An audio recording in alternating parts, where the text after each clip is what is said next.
Halo guys, selamat datang di video himbauan Gea Selin. Sebelumnya jangan lupa di like dan subscribe ya.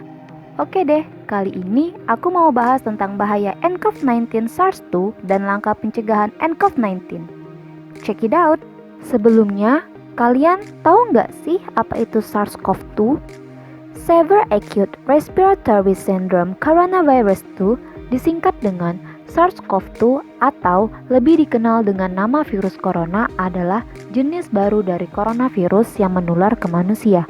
Virus ini bisa menyerang siapa saja loh, mau itu bayi, anak-anak, orang dewasa, lansia, ibu hamil, maupun ibu menyusui.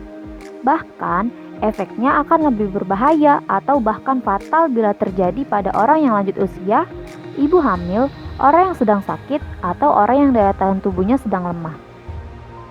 Coronavirus adalah kumpulan virus yang menginfeksi sistem pernapasan.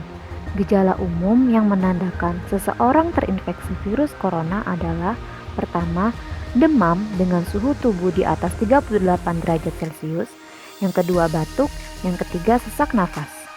Nah, SARS-CoV-2 juga sering disebut dengan COVID-19. Menurut penelitian, gejala COVID-19 muncul dalam waktu 2 hari sampai 2 minggu setelah terpapar virus corona.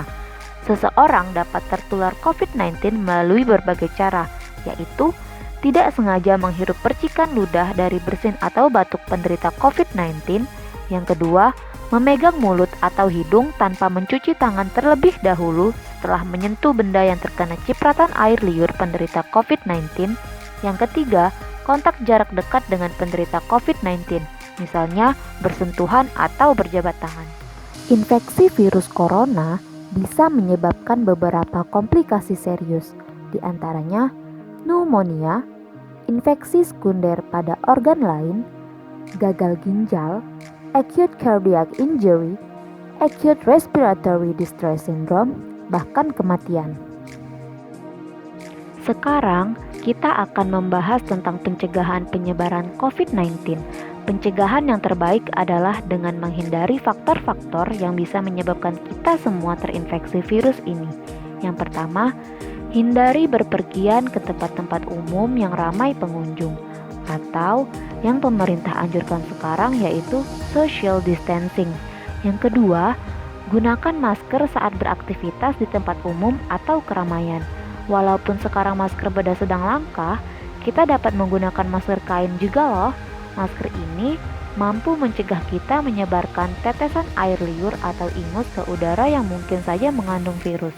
Yang ketiga, rutin mencuci tangan dengan air dan sabun atau hand sanitizer yang mengandung alkohol minimal 60% setelah beraktivitas di luar rumah atau di tempat umum. Kita juga bisa menggunakan tisu basah untuk membersihkan tangan.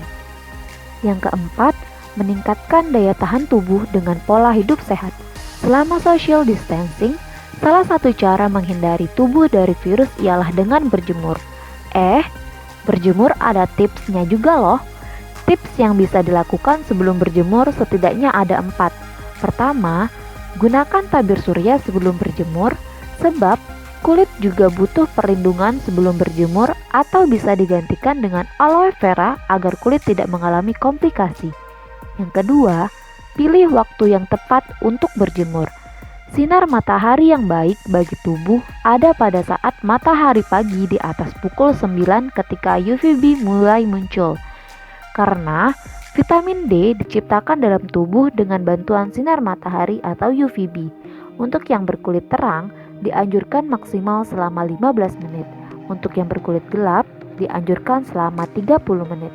Selanjutnya, saat berjemur, juga perlu mengubah posisi dengan sisi yang berbeda agar tubuh mendapatkan sinar matahari secara merata dari bagian depan dan belakang tubuh. Terakhir, konsumsilah beta-karoten agar dapat membantu mengurangi resiko kulit terbakar. Contoh makanan yang mengandung beta-karoten diantaranya wortel, ubi, dan kangkung. Jangan lupa memenuhi kebutuhan cairan tubuh dengan tetap minum air mineral yang cukup ya. Kemudian, menjaga sistem kekebalan tubuh dengan makan makanan yang bergizi, bisa juga dengan mengonsumsi vitamin tambahan. Selain itu, berolahraga dengan rutin dan lakukan istirahat yang cukup. Selanjutnya, pencegahan dapat dilakukan dengan tidak menyentuh mata, mulut, dan hidung sebelum mencuci tangan. Hindari kontak dengan hewan, terutama hewan liar. Bila terjadi kontak dengan hewan, cuci tangan setelahnya. Ketujuh, masak daging sampai benar-benar matang sebelum dikonsumsi. Kedelapan, tutup mulut dan hidung dengan tisu atau siku saat batuk atau bersin. Kemudian, buang tisu ke tempat sampah. Kesembilan, hindari berdekatan dengan orang yang sedang sakit, demam, batuk, atau pilek. Kesepuluh, jaga kebersihan benda yang sering disentuh dan kebersihan lingkungan. Kenapa kita dianjurkan untuk waspada terhadap SARS-CoV-2? Karena SARS-CoV-2 dapat bertahan di luar tubuh manusia hingga 3 jam di udara, 4 jam di bahan tembaga, 24 jam di kemasan kardus, 2-3 hari di permukaan plastik dan stainless. Juga, virus corona yang sekerabat seperti SARS dan MERS ini mampu bertahan hingga 9 hari di permukaan logam, plastik, dan kaca. Sekian himbauan dari Kia Selin. Terima kasih sudah menyaksikan video ini ya guys. Ingat, jangan panik, namun tetap tingkatkan kewaspadaan. Sampai jumpa di video selanjutnya ya. Bye!